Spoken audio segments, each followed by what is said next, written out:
Get locked down, big disengage, big re-engage with the flicker, the shield to say no to Innocent for once. Also the Lilia with insane mid prio, so they can actually go for the invades a whole lot, utilize the Arla, utilize the Akai as well. Try to go for the purple buff with Fanny, and if Skies doesn't get the purple buff, I think it really looks like for Falcons Apbren, purple buff number 2, they're gonna start threatening it. Well, hopefully it's going to be enough here. Again, a lot of factors are coming into play. Whether or not Cram is able to find that priority to contest for it, whether or not we are going to see Skies make miracles happen once again, this time on an even more dangerous pick for the early game. It's time for game number 4. SRG now on the blue side up against Falcons Apbren on the red. It's the battle for match point for Falcons Apbren, 1 game away from match point for SRG, a bit further on the climb. You know, I was talking about how, all right, on the Novaria, it's a great pick, especially considering this is the first time that we get to see Falcons Apbren, at least in the knockout stage, on utility, back again. So Novaria provides a lot of good poke, and then obviously when the Lolita came up, it's just like, can't believe I forgot about this, right? The pick that was able to send their bitter rivals, Liquid Echo, in the semifinals out. They were able to counter Edith and carry, it was. Yeah, and I think that the Cho pick is actually a pretty good substitute for it, right? Because again, you're fighting for that mid prio. You are going to take some damage. You need some way to kind of not only defend yourself, but clear that waves effectively. Here we go. Good damage down. Down Flapteezy goes in still. Flapteezy still able to use the Vengeance, but now the swing of the hammer Skies with first blood. Did he forget that Fanny was in play? I don't know. That was kind of weird. That was kind of weird from Flap. He definitely could have like completely disengaged, but let's see if they're going to get... Ooh. No! Another one on top of that! Great start for Selangor Red Giants. A kill onto Skies, a kill onto Cram. That's XP prio and jungle prio. I think that honestly solves a lot of the problems we were worried about for SRG. Now the early game is actually somewhat doable this time around. Maybe, I don't know, it could just be like blue side being the ultimate side at this point, right? Is that? I think that's what we're kind of devoting it to. So far that has been the case, and now again, Yum's able to clear out the mid lane. Level 4 advantage for Falcons Apbren, but take a look at Flapteezy. Uncharacteristically, not level 4 at the first turtle. Cram swing a hammer down, Flapteezy down to half.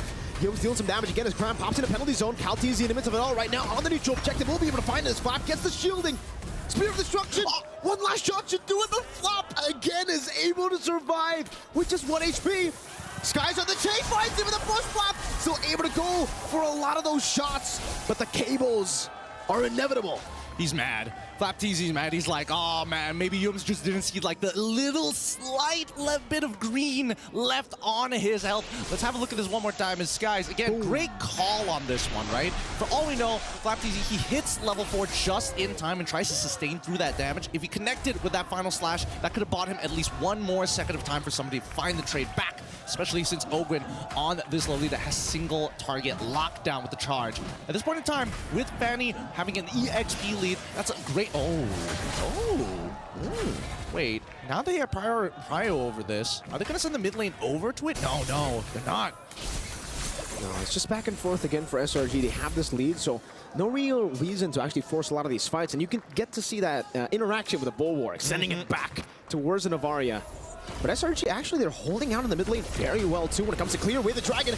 Locking Oakwood down straight into the Blades of Skies. 3-0. That was a great idea. This is a great idea. This is why I really liked the Cho pick when we see Yums play. Yes, he wants to make highlights, but at the same time, there's a lot of interesting interactions, and most importantly, he can cancel out Ogun's Numenon Blast early. He can kick him out of position, and the same can be said about Calteezy when we come down to these Lord situations. It's how do we utilize this way of the Dragon effectively? Good Black Shoes usage there by Few, able to evade from Skies' damage. But now he's on the purple buff, and Yums will have to buy some space. Stormy in the mid lane as well, trying to clear it out. Trying to get this prio for Skies. Calteezy already jumping onto Yums, trying to find a trade for the purple buff. But Yums is going to be caught, forced to flicker out. Super Marco on the chase, the flicker. No flicker. It's just a few recalls. Innocent with the pin down in the mid lane. What happened? Few got picked off. I mean, everything is happening all at the same time. He's caught mid-rotation here, and now the penalty zone to look for more. Oh, Spear of Destruction as well. Now he's going to be Innocent. Caught in the final slash, still able to evade right now, but the Numenon Blast is able to connect. He has the Purify. He baited out the Vengeance straight into the kick.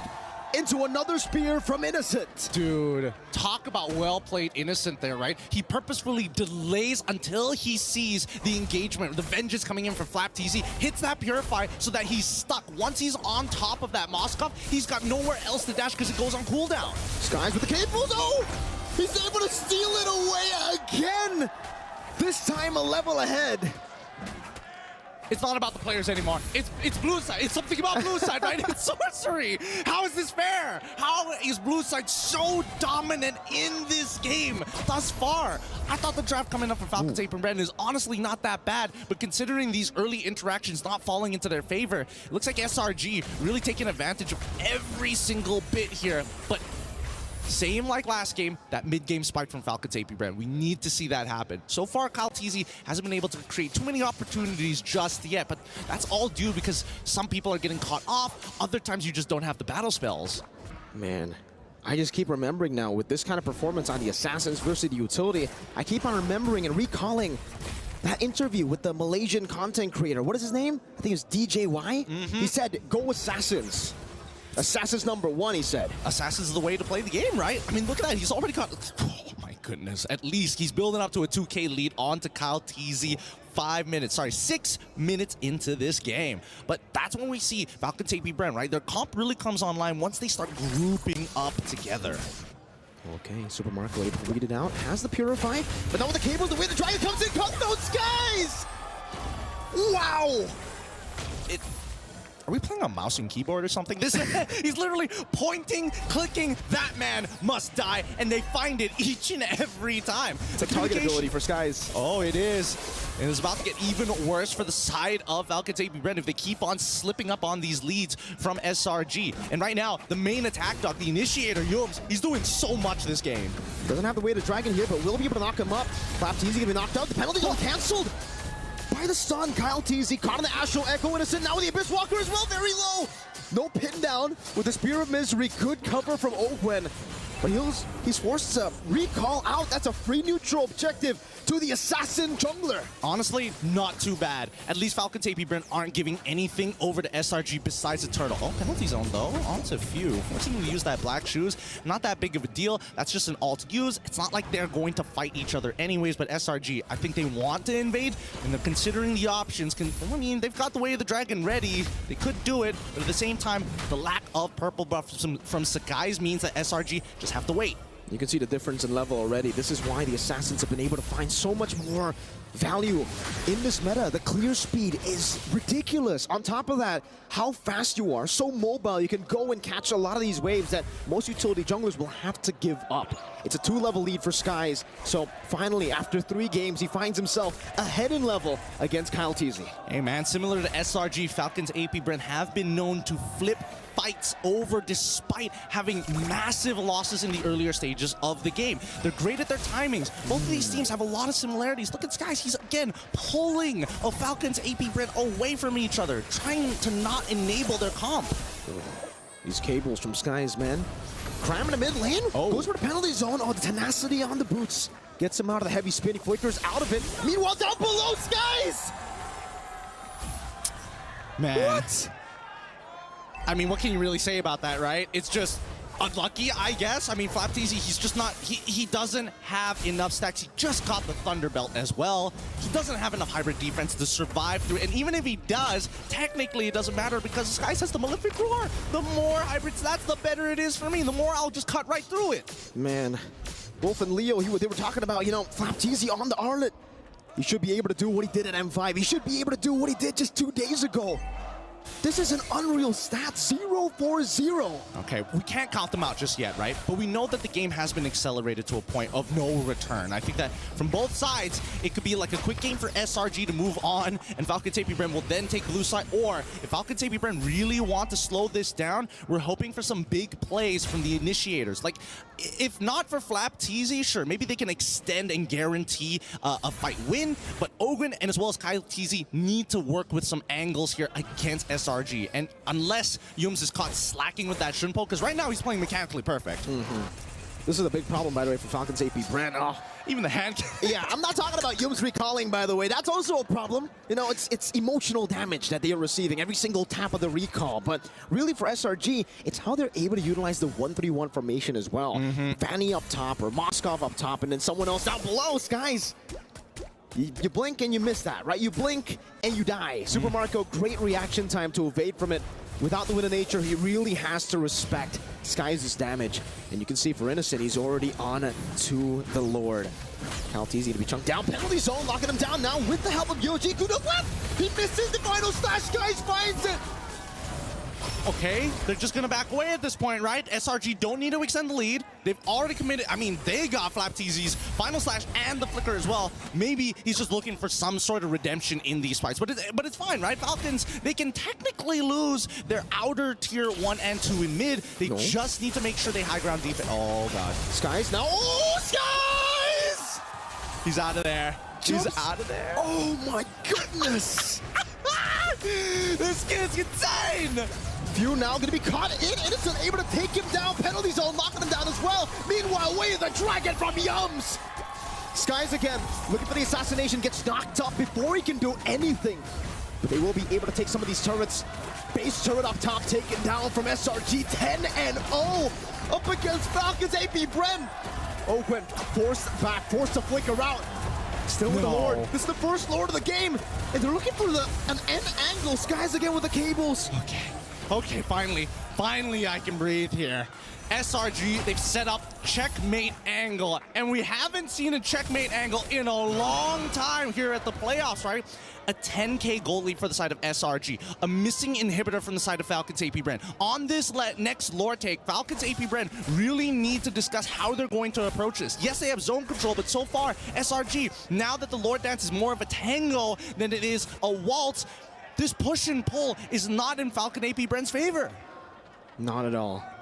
It really feels like they're just so far behind, and it is because they are far behind. Super Marco, super far behind, doesn't have the Wind of Nature just yet. So even when he gets that Wind of Nature, Stormy is going to be a constant threat. Remember, the Astral Echo straight into the almost unmissable Astral Spheres. He's going to have to build double time. Wind of Nature, Rose Gold, and he's going to have to do it quick. Because this snowball is getting out of control. Yeah, it doesn't help the fact that even if we want to see Super Marco to go for the cleanup, Innocent can almost guarantee deal with him 1v1 because he already has the Winds of Nature in his backpack. With 6 kills on this man, 3 kills on Moskov, and 1 on Terizla, SRG are in prime position. Now, I think from SRG's side, the difference between this game and the previous is the fact that they were very honest. But now that they have mechanical heroes that really show the skill expression micro-wise, it's really forcing Falcons Apbren to take their time, right? Their slow approach has costed them a lot, but right now SRG refusing to make too many mistakes. Not at all. No mistakes, it seems, right now. Good bulwark there to send it back. Cram taking a whole lot of damage, half HP. Skies again threatening some of these resources, perhaps. Innocent going to be able to go for the invade. Caltese secures the purple buff, so not losing too much here. But again, Falcons Apbren, a big problem that they're going to have to face is the fact that the base turret up top in the far lane has been taken down. And SRG were already winning out early with the 1-3-1. Caltese got pinned down. Oakland got baited in towards the jump. Now flickers back, penalty zone. Crab able to find 3 in the now blast, canceled out by the penalty zone. Innocent in the back, finding the field of destruction. Meanwhile though, Super Marco gets the blazing duet. Flapteezy absolutely melted down, but they are able to find a trade. Innocent very low, still able to kite back now with Purify as well. Going back and forth, the bulwark. Trading it back, almost bouncing it away. Skies again, trying to go for the assassination. Will be able to escape with the shielding. A good shot down onto Oakwen. It was all just 1 for 1. No purple buff diff, and oh my god, Oakland made that work. No, they wouldn't. They can't, right? 2 seconds on Kyle, 1 second on Kyle on that retribution. Now both up. Yums looking for the play, now going to be taken very low. Still has a way to Dragon Skies on it. Retribution, Kyle Tazy steals it away, recovers it for Falcons Apbren. Yums gets gunned down by Super Marco, who's going to go for more, but Innocent again with a spear. Now into the back, but it gets bounced back. Oakland! The master at work! A double kill. You know what? Let's give it to him. Innocent getting a triple kill. One being himself. Dying to the bulwark. Ogwin, 2 times in a row, may have just saved them from the checkmate angle on top of a steal from Kyle TZ. They out-sustained, and the final slash onto Graham. They get this. Well done. Good displacement. Cram has the penalty zone. Decides to use it onto Few. With a few hammer swings, almost gonna get the trade right now, but gets stunned down. That's another stun into the Vengeance, into the Brooms. But at the bottom lane, SRG are still able to get rid of the Lord. Look at this, right? Everybody gets chunked out super low. Like, Innocent wants to stay healthy here, but he's getting chunked out as Few walks forward. Those black shoes really making it annoying. He can take as much damage here as he wants to, take the black shoes back, and now he's basically at full health. And then the steal coming in from Kyle because the guys couldn't get the reset. What can you really do about that? And you can tell, even backstage, the rest of the members of Falcons Apbren, they're loving it. And Yum's probably laughing at his fellow counterpart Golden Laner. I mean, that's an interaction that everybody wants to see in their ranked games, you know? Like the Moskov killing himself against the Guardian's bulwark. It's not fun as the Moskov, trust me. Not at all. Just wait for the Star Shatter. If that actually happens, if you get sniped down by yourself, technically, that'll be the only interaction that tops the Moskov kill, right? Good pin down. And it's not the Super Marco. He's able to react in time, but he does save the Purify. Man, the patience on Marco. It's crazy. It's really crazy because now it's come to a point where Falcons Apbren, even if Ogwin gets kicked out of the way, Few can start walking up and get free damage. And more importantly, Kyle TC is now tanky enough to actually push them out of the way. Oh, man, Cram is... Wow, okay. Wasn't expecting that much damage to be being pumped out by Super Marco. Me neither. Skies trying to bait out a few of these abilities. Super Marco in the back already using the Purify right now as Cram's going to be pinned down as he goes for the penalty zone. Skies are going to play. Missing the cables, getting stunned up. Still able to get the shielding. Now onto Few, gets the cutthroat. Unable to find for anything else. Few looking for the chase, but Cram is... Oh, there you go. It almost hit. Maybe that could have been the one. No, I don't think he would have died just yet, but at this point in time, it just goes to show they've hit their power spikes. They've finally passed the mid-game into the later stages of the game. They're eventually going to outscale Selangor Red Giants in these super prolonged fights. Every time that Guardian Bulwark comes up, SRG has to completely avoid Ogwin. And now, let's have a look at the items so far, because now I'm finally seeing somebody building some magic resist. We got the Radiant Armor coming in from Cram, but that's the reason he hasn't really been able to soak in as much damage as possible up against Super Marco. Even with the Queen's Wings, he's still getting shredded down. So maybe go, I don't know, at this point, what does he want to go for, right? Like, do you want to go Blade Armor to try to at least push that damage back onto Marco whenever he does go for a shred? Oh, no, you hate to see it. You hate to see it, Skies. He's been perfect all game. He's 6-0. But it happens to everyone. It's not just you in a ranked game, buddy mans. All you Fanny players, it's not just you. It happens to the best of us, even to the Prince of the Skies. Oh my goodness. All right, regardless, right, it doesn't mean too much at the end of the day, right? There's a good chance that Super Marco probably might have been able to survive that situation, but here comes the Astro Echo to reveal everybody. Good shot. He's actually half HP, is able to sustain back up with the DHS and that QC. Back to the Lord now. Gonna be choked down. Skies in the back line trying to go for a flank angle. Cram taking a whole lot of punishment. Oh, this is so interesting. This is so very interesting. Because now they find the angle. Way the dragon, but it's not going to be baited in. Penalty zone locked on down. The ground blast as well. It's not to be Few very low. Still with the help of the damage. Super Marco blazing duet. With the Purify too, chasing onto Stormy, waiting in the back, going back. Innocent now finding the kill on the Black TZ as Super Marco gets taken out. SRG are winning the fight. It's Ogwin who's standing in the middle, all alone, the sole member. It's a roamer and he can't do anything. Not against Cram. And that is it. That's game. That's game number 4. 2-2 here from both of these teams. Well done. This is gonna go the full series here. I can just feel it down in my bones. Hey, wow. You can see that Stormy, he's positioning in a way so that Ogwin is forced to walk and try to cut off as many angles as possible from that Star Shatter, and that opens the backline entirely when Skies is jumping in, especially when he's targeting some of the members like Few, for an example. And